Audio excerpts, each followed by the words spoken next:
утра, но долго искать рыбаков спасателям не пришлось. Акватория Казанки – излюбленное место любителей лова. Пока 2 рыбы только.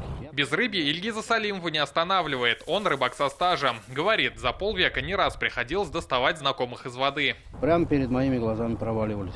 Ну, как бы под лед не уходили, но тем не менее проваливались. Кто сами выбирались, кто сами, кто кого вытаскивали.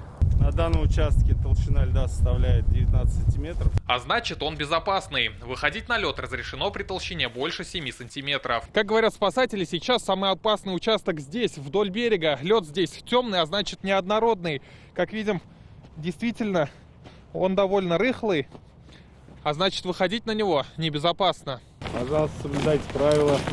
Во время рейда всем, кого застали на льду, раздали памятки. Там простые правила безопасности. Сегодня со спасателями предупредить рыбаков вышла и молодежка ОНФ. С марта 2020 года мы совместно с управлением МЧС России по Республике Татарстан запустили обучение общественных спасателей республики. У нас уже есть 15 городов, где нас ждут такие общественные добровольные спасатели. Временные спасательные посты уже дают результаты. Сегодня в 6 утра на реке Ик в Мензелинском районе спасли мужчину, который ушел под лед.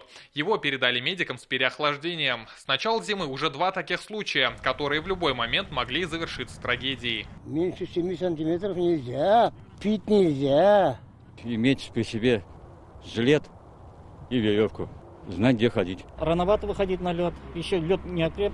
Если в середине ноября были морозы, не было снега, то толщина льда она как-то увеличилась. Но сейчас температура повышается, поэтому необходимо повременить. С начала ледостава спасатели выписали больше полусотни протоколов. Они напоминают, штраф за выход на лед меньше 7 сантиметров, 1500 рублей. Рамиль Галиуллин, Александр Лобанов, ТНВ, Казань. Закажи рекламу на ТНВ. Телефон в Казани 5 705 100.